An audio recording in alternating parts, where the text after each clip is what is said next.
another episode of Pod Leaders where we interview leaders of industry. And this week we have the wonderful Nick Ashton. I like your face there on the introduction.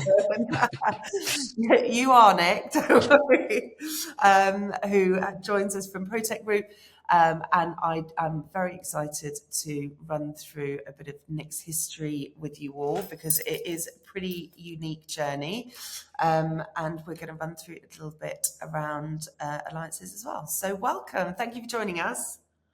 Thank you for having me. Pleasure to be here and looking forward to delving back into my background and going through some of that. It's funny, I was at an evening with Jimmy Anderson yesterday, another Lancastrian. He's way more famous than I am. And somebody who didn't particularly like going into his background, but it was drawn out in him. I think I'm slightly different to him in the sense I'll be quite happy to talk about a lot of where I've been and what I've done. But no, cool to be here. Amazing. And it's actually pretty rare to catch you in the country from our conversations over the last few weeks. You've been having a whale of a time at a number of conferences over the last It's conference season.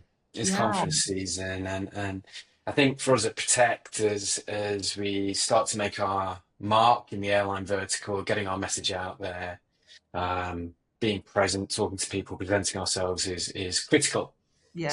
So yeah, there's been a lot of air miles. There's been a lot of discussions with airline loyalty programs about their proposition across alliances, which I'd be more than happy to touch on later. And yeah, a lot of travel. And I think what's kind of interesting, we'll go through the background and how long I've been in the airline industry, but 3-4 years ago, I stepped out into the tech space. So I'm now a regular Joe, I'm a regular passenger. And after 15 years being a staff and duty traveller, to move on to the other side and to see things more as a travelling customer has been eye-opening. From the shopping to the travelling to the servicing. And I think a lot of the things the industry is talking about at the moment, a lot of the things we'll talk about today, seeing it through the eyes of the travelling customer is the best place to see it. Critical. Absolutely, and incite some change. You're going to be like the points guy on Instagram. You're going to. I just walking past at WTM. Actually, I should have stopped him. I can't. Oh, did you? Was it Nicky Kelvin? So is Nicky Kelvin the points guy? Yeah. So no, but it really interesting, really good for consumers actually to have people like that navigating you through the increasingly complex world that we've built, not just in terms of alliances, airline partnerships, and loyalty programs. If you think about it, airline frequent flyer programs originally were just designed for flying. Yeah. So you'd fly a certain distance and you'd get those miles. So we've moved away from mileage-based programs to spend-based programs where you're earning significantly more for buying tyres to the e-store, renewing your National Trust membership versus flying. So just fascinating. Even in the relatively short space of time I've been in the industry, the evolution of what we do. Yeah, absolutely. Right, I must. I could talk about that all day. So we'll focus on Nick for a minute. So, a really interesting journey through the airline world. I just wondered if you could just take a few minutes and run us through how you come to sit here today. 29th of April 1980 in Liverpool. My interest in the industry developed as a kid. Planes, flying, travel, and it's fascinating. I've got 4 children, 3 boys and a girl, a couple of whom share that fascination. So it's amazing to see them at a young age with the same passions, planes, cricket. And it's a bit of a mirror into what I was like as a kid. But really it kicked off after I finished university. I moved to Japan on a Japanese government exchange scheme. And I was traveling backwards and forwards a bit. And I got to understand airline partnerships, airline loyalty programs, and the different ways of getting across places, different ways of buying travel. And my interest in that side of the business grew. I left Japan, I did a master's in Asian studies. I thought I wanted to change the world, so I became a researcher for an MP, but then British Airways advertised the graduate scheme. This would have been in 2007. Um, and they hadn't done an external Leaders for Business scheme for quite a number of years. They'd done an internal one a couple of years previously, and of course, 2007. We were a few years after September the 11th, and a lot of the turn that the industry saw, a lot of the problems that the industry saw after that. So I applied. I love planes, love travel, and I was fortunate enough to get a position on that scheme alongside 11 other people, several of whom I'm still very, very close Oh, to. great. So the and it's interesting. We've all gone into we've I think 10 of us, if I'm correct, have left British Airways now Okay. and gone into related industries. So fascinating to see how people have grown from there. But the scheme was great. British Airways was the best education. So I started off as a customer service duty manager in Terminal 1. I was there for the opening of Terminal 5, and Oh, wow. that was an experience. Yeah. So I also, in the January prior to T5 opening, I don't know if you remember the BA38, which Yeah. was the 777 coming in from Shanghai that crash landed. It lost all power on approach. I had to look after the cabin crew off that as a duty manager. So being 3, 4 months into my career as a grad, you're thrust into situations that are like, wow, It's really wasn't intense. expecting this. Yeah. So a real deep end sort of introduction into the world of airlines from an operational point of view. T5 opening, just we know the story, we know the background. It was a lesson in how not to do things, but again, a fabulous experience to manage people through this.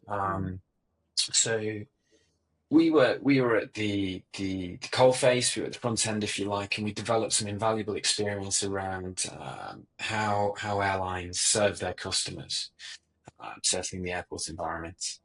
So after that, I went into my next placement, which was network planning.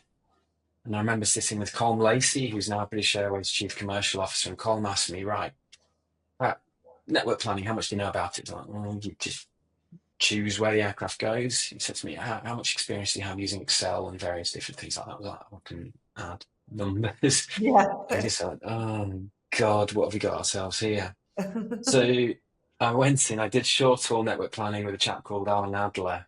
And what was really interesting was this was 2008-9 when we had the global financial crisis. Yeah. British Airways also inducted a voluntary redundancy program at this time. Okay.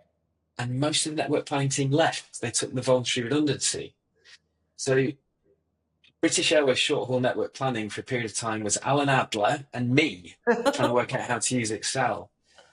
But during the global financial crisis, when British Airways is fighting to adjust capacity so that we can, well, not operate profitably, but operate as sensibly as possible. Yeah. But again, fabulous learning experience. And in that time there, I actually launched a route, a relaunch British Airways Heathrow to Gothenburg, which was a huge source of pride for me.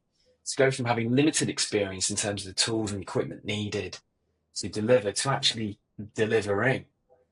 So I thought after a couple of years of strife, I needed something a little bit more relaxed. So I went to marketing, so Okay. Europe, Middle East, and Africa.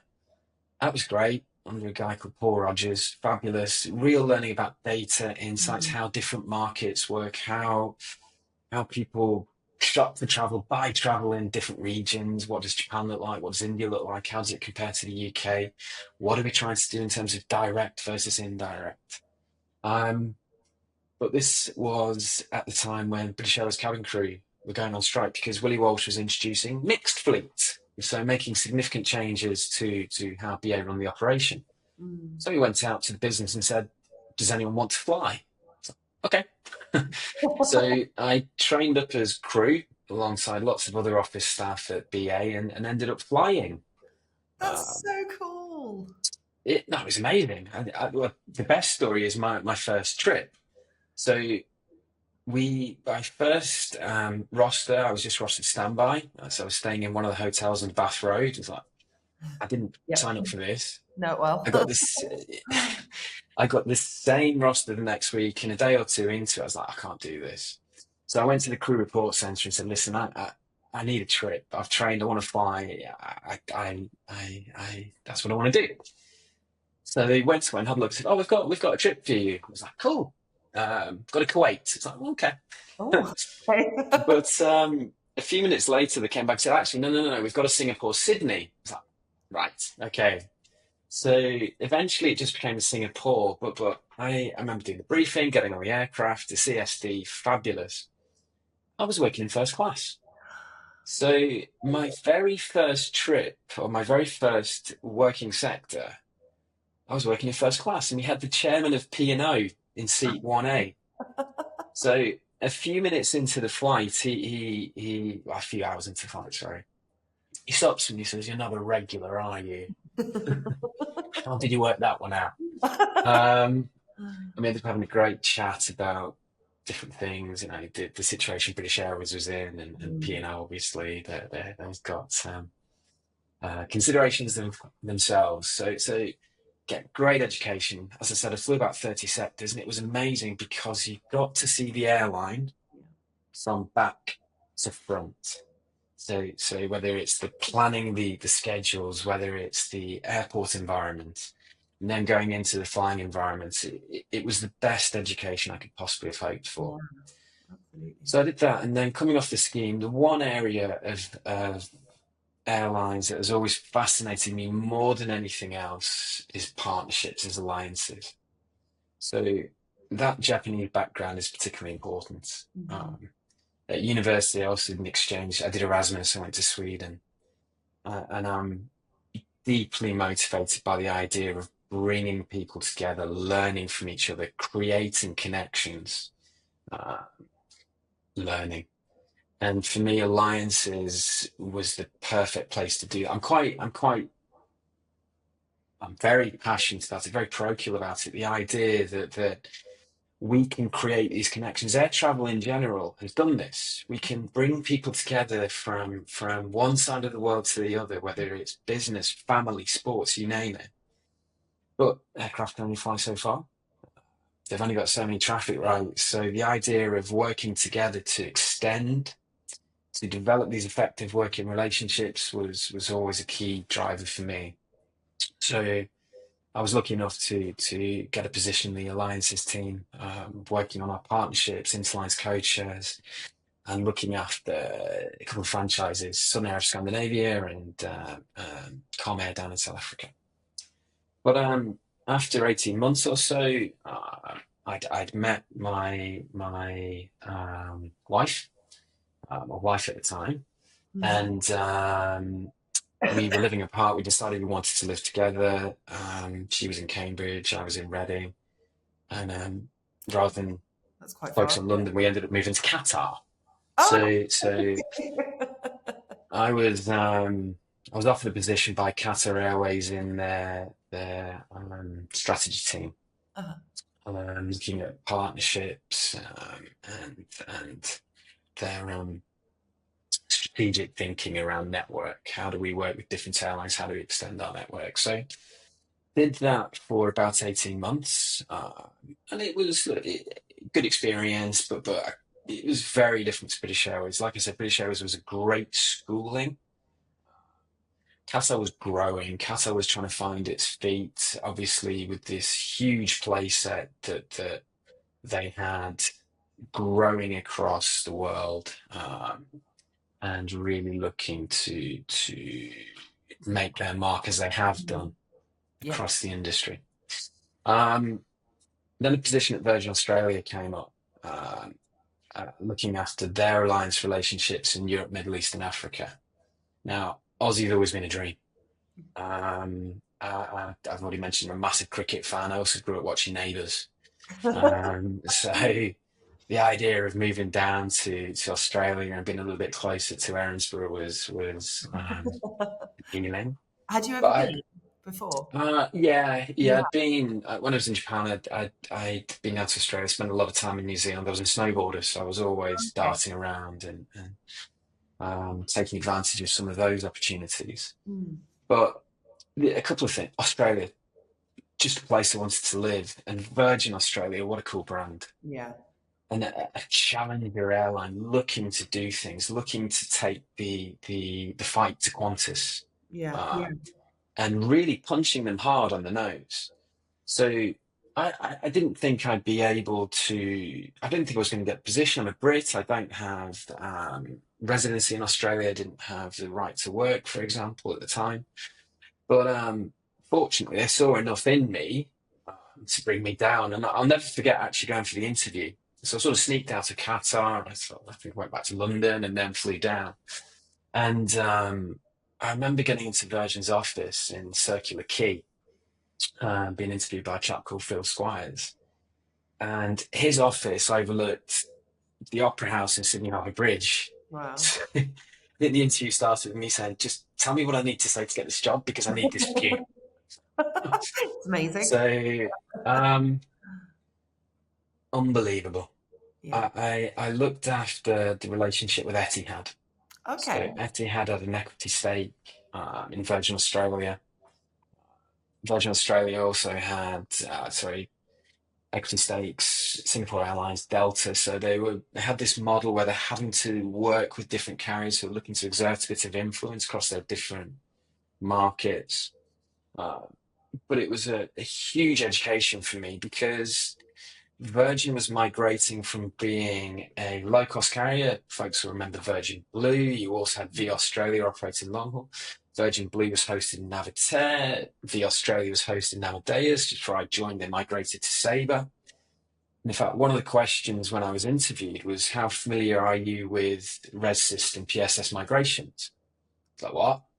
Um, so I thought I'd limited my chances, but what an education that was coming into VA, um, and seeing what this migration meant, and then what the opportunities were with Sabre, with Etihad, who was Sabre hosted at the time, as they built out their Etihad Airways partners portfolio. And folks remember this: Jet Airways, Air Serbia, Air Berlin, etc. Mm. Um, Obviously, that didn't go as planned for Etihad, but it was a fabulous education in terms of their thinking, how to approach partnerships, how to structure them in such a way that they work for everybody. And we had specific examples at VA where there'd be certain connections where the rates we were receiving on domestic sectors weren't great. And Etihad were always open. The guys are always open to discuss, debate, and see how we can make this work for everybody. So a really useful piece for me in terms of learning how to tackle uh, the commercial operational side of partnerships. Mm. The other thing that kicked off at the time was NDC, Yeah. and I remember sitting in Byron Hills in Brisbane with Sandra de Cruz Brits, who was my manager at Virgin Australia, and we talked about the fact, well, hold on. As we go on this NDC journey, as we look at better distributing content, what's going to happen in the partnership space here? Surely we have this huge opportunity to take one carrier's rich, full, dynamic content and connect it to another's. And it sort of struck a chord with me. I can almost fast forward 12 years where you're at T2RL as well, Mm. where Sandra was presenting on stage as Virgin Australia announced themselves as the launch partner for Sabre Mosaic, Yeah. where they will avail themselves of the opportunities that we call interline with offers and orders will present. So it was just fab to be there with her after all those conversations that we had a decade or so ago. But the truth is, we'd had three boys by the time we were in Brisbane. Uh, and Elka was very keen to move back to Europe. I was less keen. Obviously, I was still enjoying watching Neighbours Omnibus and playing cricket and getting up to Noosa, and I adored it. Yeah. But being so far away from home with three young children, I probably wasn't cognizant of the challenges that Elka was having. So we discussed moving back. My idea was, look, let's stay, let's get residency, and then we'll move back there. So we've got the option in future to come back. The kids can get the passports, etc. But as we're having these discussions, I got a phone call from Welling in Barcelona. I thought, okay, right, what's this? Nick, would you be interested in becoming our head of alliances? Well, okay. So Welling, as folks will know, part of the IAG group. Yeah. At this time, I think they're about a year in. Okay. IAG had tried a couple of times to buy them, and eventually succeeded. So my interest was piqued, of course. British Airways background. Here's the low cost entity. Here's the opportunity to take the learnings I've had, specifically at Virgin Australia, but also to some extent at Qatar, around changing business models, low cost carriers, and how they're going to start shaping the partnership space. So with a degree of reluctance, I wasn't mad keen to leave Australia, accepted the position, and we uprooted and moved to Barcelona. What a hardship. Incredible place, Yeah. incredible people. And just before I left Virgin Australia, I sat down with a guy called John Thomas, who was the group CEO at the time. And John's somebody I look up to, I still look up to. He's a brain box when it comes to the industry. And I said to him, I'm going to Welling. What do I need to think about? What would you recommend I go away and do? And he said to me, go away and look at this company. They're doing something really interesting with airports, developing self-connections. So there's something going on at Gatwick and Milan. They've really nailed how to connect low-cost carriers to full-service carriers. Like, oh, okay. What are they called? It's a Dohop. Just go and have a look at Dohop. So I moved across to Welling, and what was really interesting at Welling as part of IAG is they're hosted in Navitaire. They're a low-cost carrier. They distribute in a low-cost fashion, but they're working with Iberia and British Airways, which are very, very, very legacy. So Iberia have got their own system, Reservoir, British Airways, Amadeus. So moving across, my initial responsibilities were managing the joint business with Iberia on Barcelona, Madrid. This was around about the time that the Catalans were agitating for independence again. So actually going out there and promoting that we were connecting Barcelona and Madrid better than we ever have probably wasn't best time to. In fact, I remember when we were ready to make some key announcements, it's when you had some of the biggest unrest in Barcelona. So it's like, right, we might need to dial that down a bit. Again, what an experience. Yeah. Not only working in a different airline, but being in quite a febrile environment. Yeah. Based in Barcelona, spending a lot of time in Madrid and seeing the dynamics at play. Fascinating. Yeah. And then on the BA side, we'd launched the Interline, we'd launched the code share, but it was bloody obvious that Navitaire and Amadeus, despite being in the same house at that time, the interfacing, the systems interoperability just wasn't there. Yeah, it wasn't happening. So, my job for 3 years in reality was flying to Waterside every couple of weeks and getting told off for not supporting our IEG partners properly. So how can I? Yeah. We're Navitaire hosted, you're Amadeus hosted. The two systems don't talk properly. Yeah. And you're expecting us to change our business model essentially to support you in terms of connectivity, distribution, etc. So the number of times people at BA would say to me, when are you moving to Amadeus? It's like, when we want the business to fail. So, I mean, I'm being flippant there, but what it really did was articulate the challenges that exist with different models, different reservation systems as we look to evolve this world of partnerships. So you can see here, I'm moving into the alliances piece, and how do we manage this going forward? But the moment that it really sort of struck home, I was actually flying back to the UK. I was going through Gatwick, and as I'm going through arrivals, I see this big board, and on the board it says Gatwick Connect. okay. And it has a list of airlines on there. Yes, Virgin Atlantic, I think you had Norwegian, and it was Welling. Oh. What's this? I knew what it was, but it's like Welling, okay. So I remember calling Manuel Ambrise, who was my boss, he's now TCO at Avianca. Saying, "Manuel, I've just seen our name on the Gatwick Connect sign. Do I own this? Do you know about this?" He goes, "Don't No know." idea.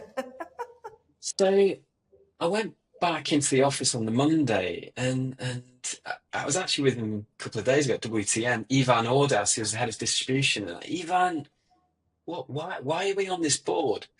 He says, "Ah, right. With our API, with our distribution to the aggregators, they pick up our content, and obviously the idea is they offer it through the OTAs.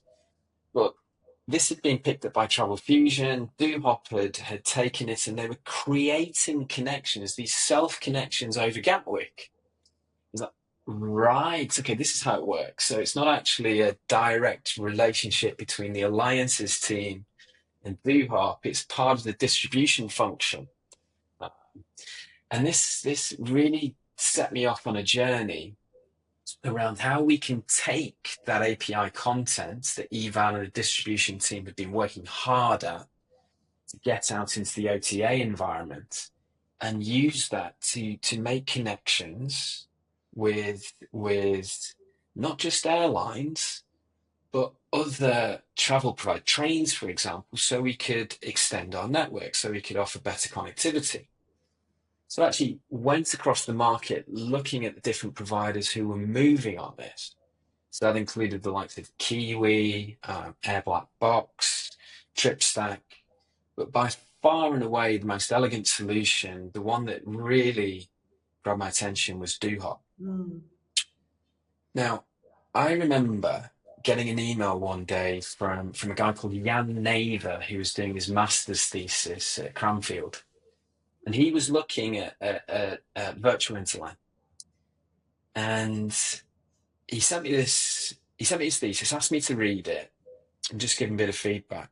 Read it, very good thesis, gave him the feedback and said, look, I like it, but I don't think we're quite ready for what you're talking about. You know, this ecosystem, this infrastructure designed to support virtual interline. The next day, EasyJet announced worldwide. So maybe I should shut up. Yeah, Dohop's backed worldwide by EasyJet, and that was the moment for me. It was like eureka. I Absolutely. mean, they've got it. So what they're able to do is they're able to take all that capacity, all that network coming to it from Emirates, Singapore Airlines, Norwegian, take that content and connect it to EasyJet. And you've got to remember, in the world of traditional interline and codeshare, you can't touch EasyJet, you can't touch Ryanair. They're not interested in ticketing. Yeah. They're not interested in adapting their business model to suit yours. And what you'd seen over time, certainly since the late 1990s, definitely since the early 2000s, was European legacy carriers go out of business, reduce the networks, the growth of low-cost carriers focused on direct distribution, focused on point-to-point, smashing the legacy carriers, to the point where British Airways is setting up Go. You've got SAS, what SAS is called Snowflake. You've got Eurowings, German Wings, Air France did Transavia, just to try and fight back, if you like, against some of these low-cost carriers. So yeah, I like the Dohop product so much that we look. Long story short, we brought the platform into Welling. It was almost a no-brainer. Yeah. Um, Sounds it. oh, but at the same time, we also did the first NDC interline. We challenged Amadeus and Navitas, said, look, we've got to do something better here. So between BA and Welling, we did the first proof of concept, which essentially is the forerunner for interline with offers and orders. Now, I know you spoke to Arno. Arno was instrumental in this. So at the same time as looking around, seeing what options there were out there, I was also passionate about getting Vueling closer to the standards, specifically with IATA. Mm. You have got to develop this with lower cost carriers in mind. Now, I always say lower cost carriers. Everyone wants to be a low cost carrier. So lower cost ticketless carriers, generally hosted in the likes of Navitaire, Radix, don't do interline, don't do indirect distribution, though some of that's changing. Really, it was about how can we create this environment where partnerships are relevant to the carriers who are operating most of the capacity in Europe, most of the capacity in other markets as well. So again, the Ryanairs, the Eurowings, Eurowings, sorry, bad example. Ryanair, EasyJet, Wizz, etc. You know, we've got to find a way. We've got to create an ecosystem where you can connect onto them from an offer point of view, but then also from a servicing point of view. That network function is critical, and that's what Dohop were doing. But the other thing, the moment it really struck me was I'd been involved in IATA with the Interline group, but because of my experience with the joint business on Barcelona Madrid, where we were competing against AVE, competing against the train, I was getting super fascinated by intermodal. The other point to make here, by this stage I was commuting, whilst in Barcelona, my daughter arrived. It's a very pleasant surprise.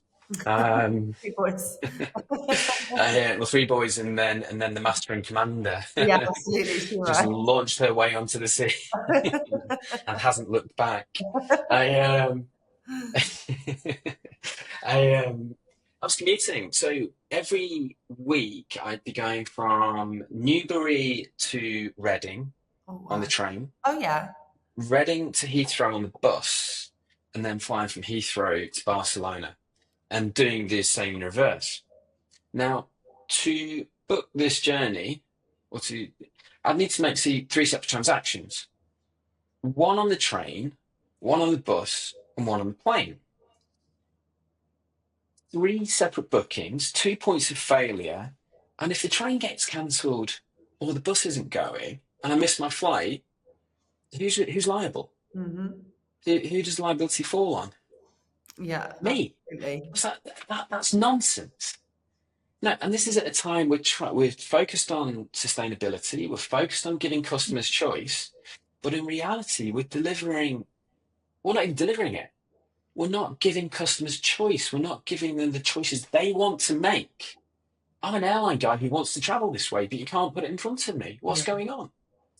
So that led me into the intermodal working group where I worked extremely closely with Oana and others to start developing the standards, to start developing the framework around how you can start stitching this together. Mm. And the first thing is the offer.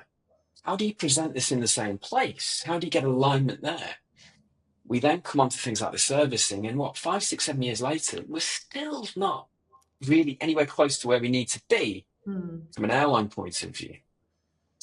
Anyway, I've gone off on a slight tangent there. That led me into Dohop because at the same time, Dohop announced the API-based connection between EasyJet and Deutsche Bahn. Like, there you go. Yeah. There you go. That's how you do it. Yeah. So they took EasyJet's API connection, they took Deutsche Bahn's fantastic API connection, which is designed for air, and they put the content together specifically over Berlin. Now, it got to the stage now where I was like, no, I need to be part of this. This is too good. I'm too passionate about this. There's too much change. I think I can make it. Yeah. So introduced the platform to Welling, and David said to me, do you want to come and join? I was like, yes, please. When? Yeah. Now, this was during COVID. I think it was a couple of months right. into COVID, and 6 months or so. So that was my move into the tech space. And but I was a bit so sad about leaving Welling at the time. I worked with some great people, worked with some great thinkers. But there are also challenges with Welling about how we sit within IAG, how are you going to be able to influence partnerships and what have you, where the business tends to be focused elsewhere, quite rightly, on things like the transatlantic joint ventures and what have you. even there, though, you'd look at the do-hop proposition and say, look, one of the things we can't do on the transatlantic joint ventures is we can't interline ancillaries properly. So you've got these massive joint businesses, huge amounts of revenue where you're not able to cross-sell each other's ancillaries Mm. with legacy technology. That feels like a big gap. So by this stage, my passion for, my thinking around developing what we call interline with offers and orders was really, really, really taking hold. And I had and have a strong belief that the likes of Dohop are very well placed to deliver on this. So went across there as head of partnerships and industry affairs. Partnerships obviously to develop with the airlines, the train operators, etc., and industry affairs to try and shape the narrative, the thinking across the industry. And a few months later, Awana joined as well. So that was great. And we were quite passionate about the idea that we could affect change. But I think the key learning for me was change in our industry is slow. Mm. Um, so you can be idealistic, you can be knowledgeable, you can have the skill set if you like, but you can only move as fast Yeah. as some of the constituent airlines tech providers can go. 2 years at Dohop, and then I got approached by Protect, um, who are a third-party ancillary provider, ostensibly of refund protection as a service. We've subsequently developed a marketplace of products and services which are really focused around how airlines can develop their digital retailing proposition. Mm. I mean, we all travel. We all Yeah. go on to airline.com. We all go onto airline app, and we all know what the customer experience is like. It's hard to say it's been fully optimized. Um, do they know you when you come into the booking flow? Mm. No. Um, so what we're really focused on is how you can use data insights technology, AI, ML, etc., to really shape that in this world that we're moving into. And the pace, as you well know, has picked up around offer management systems, OOSD, whatever terminology we want to Yeah. use. You know, the digital piece, the retail, and the customer centricity has gathered momentum. So at Protect, we're there to offer you that refund protection, those other third-party products and services which are going to develop your proposition. Um, so that's my background. I mean, I think you want to touch on some of the international stuff. I Um, absolutely love that. yeah. What a ride. And interestingly, it's so nice to talk through it because you can see a very logical process of of influence of environment as well, Mm. the different things that happen to you People. in the timelines and stuff, and Mm. how it's kind of pushed you in different areas, which is just it's amazing. Honestly, it's really interesting to listen to. Um, I think the running theme of most of the podcasts that we record within the airline industry is a reticence of change, which is challenging and frustrating. But fingers crossed for changing, because Mm. honestly, even from 10 years ago, and the players and vendors that were in this space that have have, have managed to become modular and change options and make quick wins easier. So fingers crossed that will make a little bit of a change in the industry. But Protect have this fantastic offering as well. So and as you were just saying about the alliances and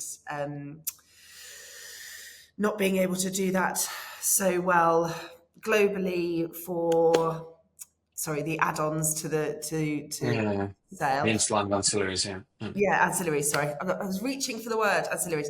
So yeah, makes very perfect sense to go to Protect and make that easier. Yeah, I mean, look, we're just not where we need to be in terms of Mm. tech across alliances. I had some fun experiences across the last couple of weeks. I was in Bangkok again, lots of travel, and I was looking at the departure board and laughing again because with CodeShare, I saw 9 separate airlines listed against one flight. And I get it, I'm in the industry, but for a regular Joe, it's like, huh? What? I mean, Who am I how is with? that logical? How is that logical? Yeah. And I ended up, I had gone to a bit of stoush with Avios over earn within alliances. And I just don't think we've been as customer centric and as focused on change with the customer in mind as we should have been. Um, the ambition's there. And yes, it's hard. Nobody's denying that. You're trying to fix the plane whilst it's flying, Mm, but it's essential. mm, You know, this is a customer focused business from the minute they come into your booking flow. So when they step onto your aircraft, when they land, and when they engage with you afterwards, at every touch point, we have to avail ourselves of the technology out there that can help us do what is essential, which is providing the customer with the best possible offer and service. It and I mentioned at the beginning about stepping out of the industry, mm, coming into tech, becoming a regular traveler. It's an awakening. It's an awakening to see how this is done, who does it well, and who does it less well. The other really important point that my background has given me, and this goes back to probably Japan more than anywhere else, is the ability to listen, to look mm, at different markets, to look at different ways of doing things, and absorb. mm. So it was a huge education for me because I don't think I was doing that previously. But all of a sudden it's like, well, my way of thinking isn't relevant here. Yeah. My approach has to adapt. The way they go about things is different. It's better. Mm, Um, and that interest, that enthusiasm, that open-eyed sort of awe at how different people do different things has never disappeared. I think the other thing we said before in terms of that career evolution, obviously I'm not resistant to change, that's clear in terms of the changes that I've made, is people. mm, I have been incredibly fortunate through my career to work for, to work with, and to manage some incredible people who I've learned from, who I've been fortunate to be able to ask questions of, to challenge, to spend time with, to debate with, and that is the best education. Whilst I've been quite itinerant, different places, different people, that's been the huge benefit. Um, and again, at Protect recently, yes, there's been a lot of travel. Yes, we work in a lot of different markets, but again, the education continues. mm. It, how let's say the Chinese market is evolving. We work closely in Africa with the likes of Ethiopia, and how customers approaching travel, how they're approaching the digital environment. All that is kind of it's like manna from heaven. So it really takes me out of any comfort zone I ever existed in, Yeah. and makes me receptive to learning, change, how things are going to evolve, and that mindset I think is absolutely critical in industries like ours, like the airline industry. And it doesn't matter what parts of the business you're in, whether if you take tech, for example, or customer service, I think you have to approach it that way. I Absolutely. think you have to approach it with an open mind, with focus and drive. But Yeah. but that first point is key. And absolutely always coming back to why we're doing this Yeah, and make keeping on point. And we could I feel like I need to ask you back for a second sure. one of these, Nick, because we could go I think we could go on and on and on. Honestly, it's really fantastic speaking to you. But I think we do need to round up at some at this point because I've been joining on for too long. I love it. We could keep going, but I think rounding off, especially from a recruitment standpoint, on that Yeah. point about working with good people, is a perfect point for us to finish off for today. But Mm. I can't thank you enough. Honestly, brilliant. I would love to have you back to talk a little bit more around living and working abroad. I Mm. think that would be a really great next edition for us. So, That's education. yeah, absolutely. Thank you so much for today. I really, really appreciate it, and I know everybody that will listen to this is going to learn a lot from it. So, I appreciate it. Uh, Thank you. Thanks, Nick. You're very welcome, and thank you very much for having me. Pleasure, pleasure.